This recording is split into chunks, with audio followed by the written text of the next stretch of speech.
Hi, this is the Democratic Alliance Weekly Labour Report. It's Friday, the 11th of November, 2022. Thank you for tuning in. Thank you for listening.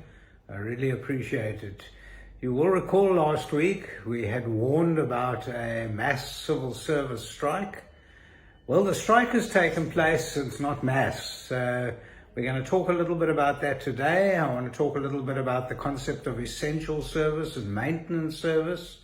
I want to talk about the concept of the labour unrest in the future and what we're facing in December at the horrific ANC conference that's going to take place, where everyone purchases votes. I want to have a look at small businesses and the way out and the way the Democratic Alliance has made things work in the Western Province. So there is light at the end of the tunnel. Thank you for tuning in today, Friday the 11th of November 2022. It's Michael Bagram. I'm the Labour spokesperson for the Democratic Alliance.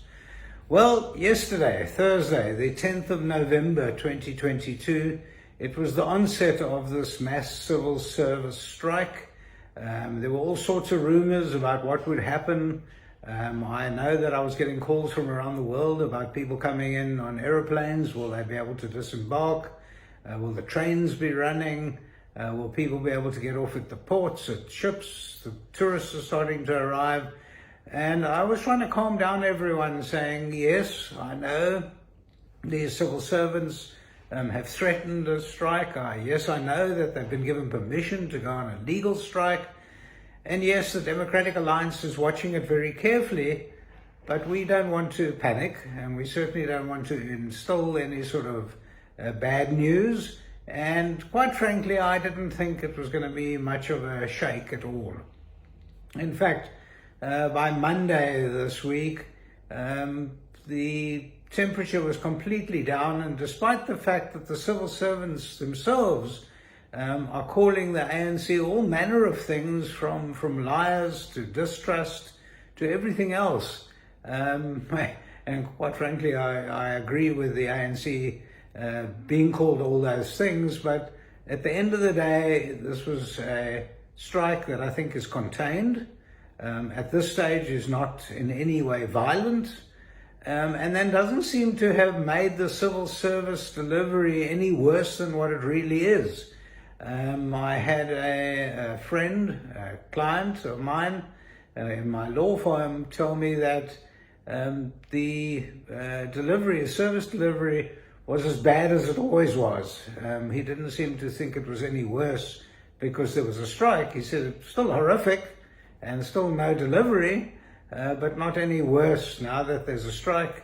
He thinks, in fact, maybe it might be a bit better because some people aren't going in to get their licenses renewed and whatever, thinking that the strike is going to retard everything. Well, the system is retarded anyway. So yesterday, Thursday, we didn't see much action at all. Yes, there were a couple of marches.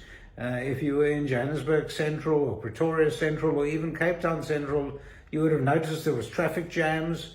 You might have noticed that there was a little bit more frenetic activity, but nothing that put you off your daily going to and fro. I attended during that time of the mass march, the so-called mass march in Cape Town.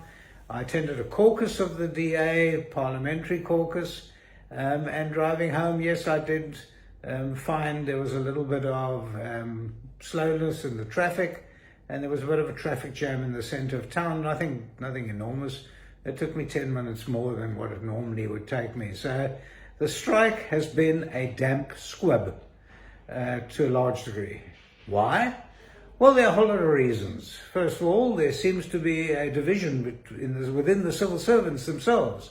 It doesn't look like COSATU has joined in, although they had put out a joint statement with the civil servants, and SAFTU joined them as well, but yesterday they didn't come out on strike at all. So I think this is basically good news for the country, in that it looks like the union is not showing a united front. The unions are not showing a united front at all. And I can sit back and smile, because I had suggested this long time ago, that they have different agendas. And you must understand that COSATU is still, despite the loss of trust, they're still in partnership with the ANC government. And that partnership is the most dysfunctional of our partnership. And clearly, by any stretch of the imagination, there should have been a divorce years ago. They don't trust each other, they dislike each other, they hate each other. But they're still in partnership. One thinks that they might be as thick as thieves. But the reality is that COSATU hasn't joined in yet. They still might. But I think the oomph has been taken out of the strike. Now, you must also remember that we have a concept known as essential services in South Africa under our Labour Relations Act, where if a business is declared to be an essential service, like the civil service, you can't then go on a mass strike. Only certain people can go on a strike. You still have to provide a maintenance service. So things still have to happen. So although it's a bit difficult at the moment to get your license renewed, it might be a very good difficulty to even get your driving license.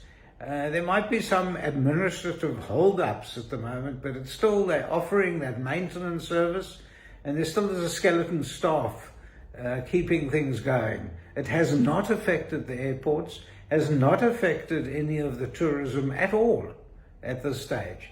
So there's no worries there, and the reports, the only decent reports we're getting is through the Democratic Alliance, and we're hearing from across the country, and I think it's been retarded more than it normally has been with a dysfunctional government. Labour unrest, yes, we're probably going to get that more so in December over the ANC conference, because people are dissatisfied with each other. I'm not sure who's paying who and who's going to vote for who. In fact, they're more interested in themselves than the country. But that's been made clear from the president down, that they're more interested in the ANC than South Africa. You'll never see that from a Democratic Alliance government. Our conferences go off smoothly.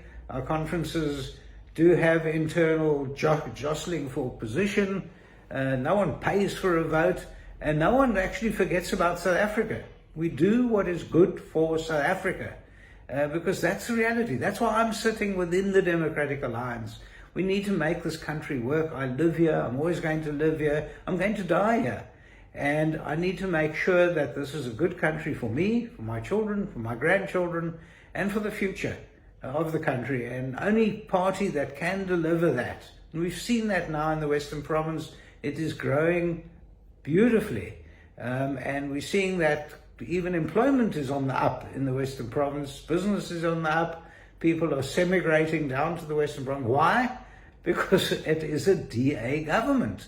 That's the only answer, the only difference. The heartland of the economy should be in Gauteng.